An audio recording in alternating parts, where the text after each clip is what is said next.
Okay, so now you've entered your data in the correct format for SigmaPlot. We're going to analyse this using a two-way repeated measures analysis of variance.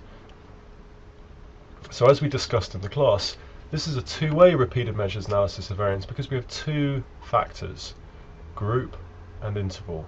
Group has 3 levels, saline, amphetamine and diazepam, and interval has 8 levels, 1 through 8. And the thing we measured was crossings. Alright, so to run a two-way repeated measures analysis of variance, you go up to this box and you find two-way repeated measures ANOVA. And the thing to avoid clicking is two-way ANOVA. What you want is to keep on going down the list till you find two-way repeated measures ANOVA and click on that. Now you just click Run. Now this window here pops up and it asks you to select the column in which your subjects are arranged, or your subjects are mice, so you click here. Just make sure it enters them correctly here. It now asks you for factor A, which you specify as group, and it asks for factor B, which you specify as interval, and the data, which is the things that you measured, are the crossings.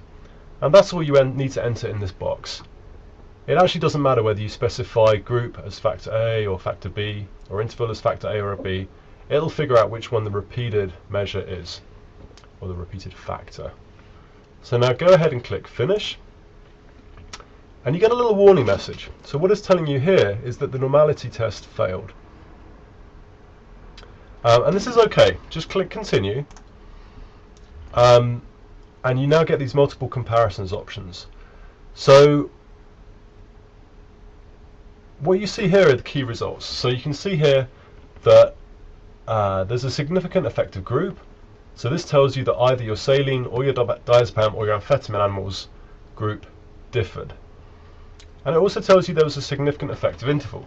So this tells you as time progresses, the groups went up or down in their activity. So you need to find out a little more information because you want to know, well, did they go up or down over time? Was the saline group the most active or was it the least active? So now what you do is you just make sure this box here is ticked where it says interactions. And I recommend that you leave this as the recommended suggested test by SigmaPlot. The Holmes-Sidak test is just a post hoc test which will allow you to see where the differences lie, and leave this as all pairwise.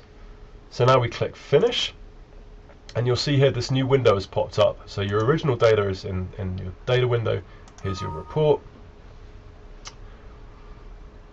So here you see you ran a two-way repeated measures ANOVA with one factor repeated, which is the interval. Here it reminds you that the normality test failed. I said that was okay. I mean, ideally this wouldn't fail. The reason for this is probably you have lots of zeros in the data, so some of the animals weren't very active, and this means that the distribution of the crossings was skewed. Don't worry if you don't understand what this means. For some tests, for some types of ANOVA, there's a non-parametric equivalent, but for the two-way repeated measures ANOVA, there's not much you can do if normality fails. Luckily, this test is fairly robust to deviations from normality. So even though it's failed here, we're going to continue. The good news is the equal variance test was passed. So this here is your ANOVA table, and this tells you where differences lay. So as we've already seen, there was a significant effective group. So this is highly significant at the p less than 0.001. And we've also seen that there was a strong effective interval, again p less than 0.001. Now this also tells you that there's an interaction of group by interval, group x interval, and this is highly significant. And what this means is that one of the groups changed over time different to the others, and you'll be able to see that from the graph. And what it means is that the lines are significantly not parallel, and that's best observed by looking at the graph. If we now scroll down through the summary data, probably the thing that's most interesting to you is right at the bottom. So what you see here now is the comparisons for factor group within one. And what this means is, did the groups differ in the first interval? And what you see here is the amphetamine differed from the saline group highly significantly. So it says yes. The amphetamine differed from the diazepam group highly significantly, and the diazepam group differed from the saline group highly significantly. So this allows you to put stars at the one interval time point. And then this is the second interval, and you can see here that amphetamine differed from saline significantly, and amphetamine differed from diazepam, but diazepam did not differ from saline. And you scroll down and you get all of this information for the time points 1 through 8. And so this should allow you to interpret your data.